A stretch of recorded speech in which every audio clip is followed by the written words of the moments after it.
अस्सलाम वालेकुम, मेरा नाम मोहम्मद उमर है। Welcome to my channel. उम्मीद है आप सब लोग खैरियत से होंगे। आज हम डिस्कस करेंगे एफआईए के पास पेपर एमसीक्यूज़। इससे पहले हमने 240 एमसीक्यूज़ कवर कर लिए हैं। अभी आज हम 40 एमसीक्यूज़ और करेंगे। टोटल 280 एमसीक्यूज़ थे इसमें। तो स्टार्ट करते हैं बिस्मिल्लाहिर्रहमानिर्रहीम 241 से।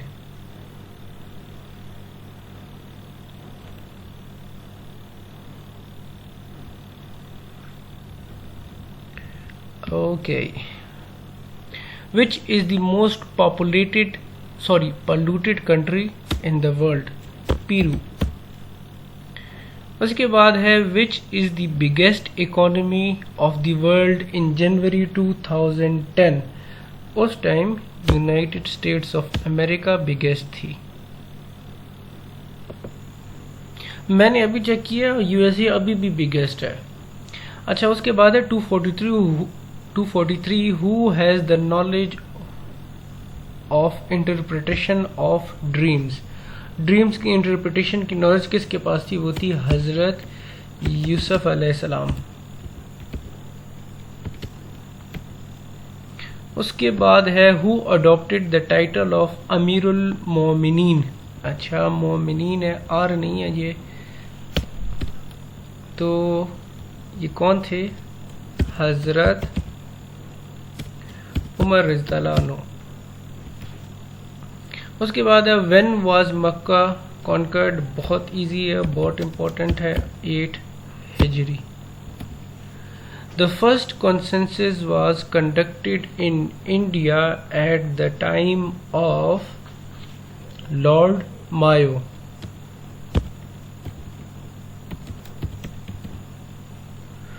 उसके बाद है sir Syed Ahmad Khan became chief justice on 1846। उसके बाद इंग्लिश के एमसीक्यूज शुरू हो जाते हैं। The opposite meaning of jest is gist. इसका मतलब ये होता है ना, वो आपने सुना होगा कि तराना जो है ना, विद फुल जील एंड जेस्ट, तो इसका मतलब होता है ग्रेट एनर्जी। तो इसका जो अपोजिट मीनिंग होता है वो होता है रिलेक्टेंस। रिलेक्टेंस यानी हिचकिचाना, हिचकिचाहट। उसके बाद अपोजिट ऑफ लॉयल्टी, बहुत इजी है, बेट्रेयल। ठीक है। उसके बाद है what is the opposite of mendacity? एक सेकेंड। अच्छा, मेंडेसिटी का मतलब होता है अनट्रूथफुलनेस, तो इसका अपोजिट होगा ट्रूथफुलनेस।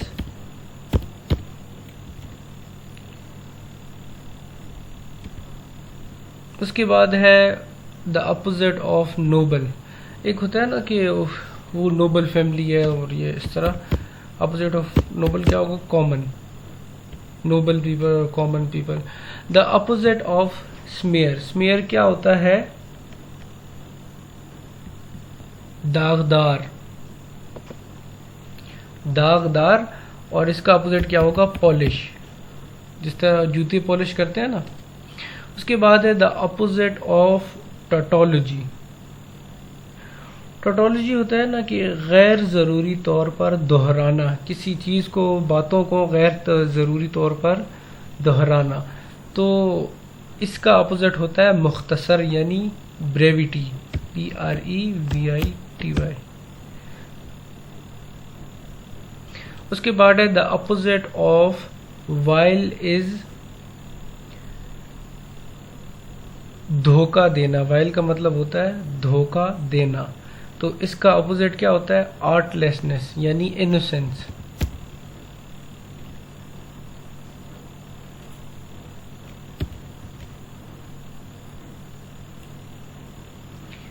तो ये वाइल का क्या मतलब होता है? धोखा देना, चालबाजी करना। उसके बाद है ऑब्सीन। ऑब्सीन का मतलब होता है फहश, तो इसका अपोजिट है डिसेंट।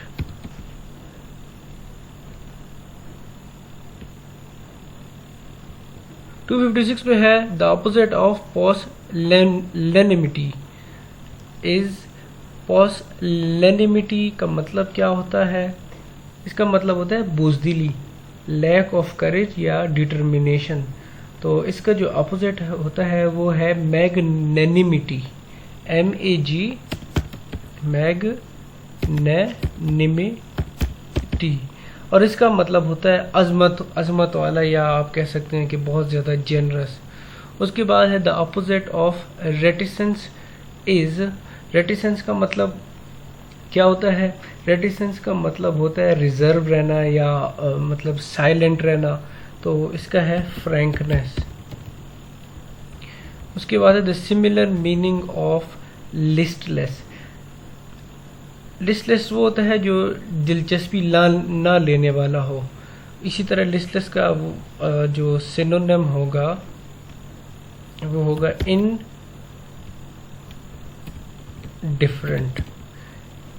यानी लाताल्लुक।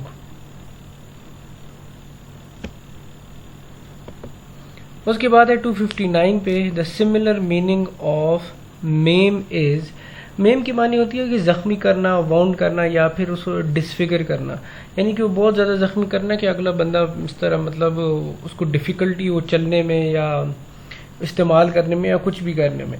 ठीक है, तो इसका जो मतलब सिनोनिम है उसको हम कहते हैं लेम। लेम का भी सेम यही मतलब होता है। The similar meaning of nugatory is, nugatory का मतलब होता है कोई वैल्यू ना होना, तो इसका है ट्रिफलिंग, TRIFLING, ट्रिफलिंग। ट्रिफलिंग का भी यही मतलब होता है कि अनइम्पोर्टेंट। उसके बाद है द सिनोनिम ऑफ ऑब्स्ट्रेपरस, ऑब्स्ट्रेपरस का मतलब होता है कि डिफ़िकल्ट टू कंट्रोल या बेलगाम आप कह सकते हैं, रुकावट आप कह सकते हैं, तो इसका है नॉइजी, फसादी। The synonym of inimitable is, inimitable का मतलब होता है यूनिक, तो इसका हम कह सकते हैं कि मैचलेस। उसके बाद synonym of Paramount is, Paramount का मतलब होता है वेरी इंपॉर्टेंट, तो इसको हम कह सकते हैं supreme. The synonym of reprieve, reprieve ये होता है ना कि कैंसिल करना या पोस्टपोन करना किसी की पनिशमेंट को, स्पेशली वो पनिशमेंट जो डेथ सेंटेंस की होती है, तो इसको पार्डन भी कहते हैं। कहते हैं ना कि वो प्रेसिडेंट ने उसको पार्डन दे दिया। The capital of Kazakhstan, capital of Kazakhstan है नूर सुल्तान। उसके बाद है Hafiz Mohammad Saeed founded dash in Afghanistan in 1991, इसका है लश्कर-ए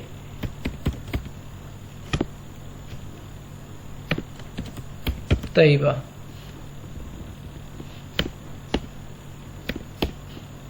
उसके बाद है Amin Khusro was the first poet of Urdu. The area lowest rainfall in Pakistan with the highest record temperature वो है जाकोबाबाद। बहुत इजी है ये। The Chashma nuclear power plant was built with the help of China. अच्छा, उसके बाद है XC1, is the Roman numerals of which number 99। उसके बाद है Chad is the landlocked country of Africa. अच्छा, ये चाद, ये पता नहीं क्यों इसको इतनी इंपॉर्टेंस देते हैं, मुझे नहीं पता, लेकिन इसके अक्सर आ जाते हैं कि इसका कैपिटल कौन सा है और इसका करेंसी क्या है। अभी रिसेंटली PMS की स्क्रीनिंग में इसका आया था कि इसकी करेंसी क्या है। तो कैपिटल आपको मैं बता दूं, आई डोंट नो कि इसकी प्रोनाउंसिएशन किस तरह से है। NDJ मेना, मैं तो इसको यही कहता हूँ, NDJ मेना। अच्छा, और इसकी आप लोग गूगल पे ना सर्च कीजिएगा इसकी प्रोनाउंसिएशन, वहाँ पे विकीपीडिया पे आपको मिल जाएगी। अच्छा, और इसके अलावा इसकी जो करेंसी है वो है CFA फ्रांस, इस तरह की कोई करेंसी है इसकी। आप वो PMS 2021 स्क्रीनिंग इवनिंग का आप पेपर देख लेना, उसमें है, उसमें और भी MCQs है, वो देख लेना, इंपॉर्टेंट पेपर है वो। उसके बाद 272 the antonym of adage. Adage का मतलब क्या होता है? एड एज ऐसे होना था, कहावत, छोटी सी बात होती है ना, और उसमें मतलब आप बस कहावत बोल देते हैं, उसकी मतलब ही वो मतलब उसको वाज़ेह हो जाता है कि ये क्या कह रहा है, या कोई बात आपने प्रूफ करनी हो या इस तरह, ठीक है। इसके जो अपोजिट है वो है हरंग क्यू। हरंग क्यू का मतलब होता है कि लॉन्ग एग्रेसिव स्पीच। तो समझ आइए ना आपको, मतलब एक छोटी सी आपने कहावत दे दी और दूसरा अगला बंदा बड़ी बड़ी बातें कर रहा है और मतलब लॉन्ग कोई स्पीच दे रहा है और एग्रेसिव। उसके बाद है एंटोनिम ऑफ एसर्बिटी। एसर्बिटी का मतलब होता है कि शार्प होना, बिटर होना। तो एक बंदा जो बिटर होता है वो कहते हैं ना बिटर ट्रूथ, तो इसका है जेंटलनेस। उसके बाद हम आते हैं the antonym of calibre. Calibre का मतलब होता है, बहुत इजी है, एबिलिटी, मतलब उसका कैलिबर कितना है। तो इसका जो अपोजिट होगा वो होगा inability. Inability. Dormant. The antonym of dormant.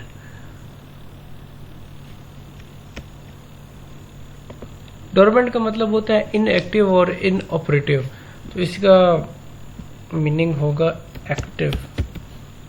उसके बाद है एंटोनिम ऑफ फिलिपेंट। फिलिपेंट का मतलब होता है नॉट शोइंग सीरियसनेस या रिस्पेक्टफुल एटीट्यूड, तो इसका है कंसिडरेबल। कंसिडरेबल का मतलब होता है काबिल गौर। उसके बाद है इम्परसेप्टिबल। इम्परसेप्टिबल का मतलब होता है कि अननोटिसेबल, जो नोटिस ना हो सकता वो अनडिटेक्टेबल आप कह सकते हैं, तो इसका है सटल। सटल का मतलब होता है ठीक। जियर। सिनोनिम ऑफ जियर। जियर का मतलब होता है कि टॉन्ट करना, इंसल्ट करना, तो इसका है स्कॉफ। इसका भी यही मतलब होता है कि मॉक करना, make fun of the other. उसके बाद है ह्यू। ह्यू का मतलब होता है रंगत, यानी colour. Egotism. The synonym of egotism is, egotism का मतलब होता है गुरूर करना, इसका है सेल्फ कॉन्सीट। हमारे 280 MCQs पूरे हो गए हैं, तो इंशाल्लाह इसके बाद मिलेंगे किसी और वीडियो में। अगर आपको पसंद आए हो, आपको लगा हो कि यार कुछ सीखा आपने, तो चैनल को सब्सक्राइब कीजिएगा। इस तरह के और भी पेपर्स मैं कोशिश करूँगा कि जल्द से जल्द आपके सामने लेके आऊँ। और ठीक है, थैंक यू, तब तक के लिए ख्याल रखिएगा। अल्लाह हाफिज़।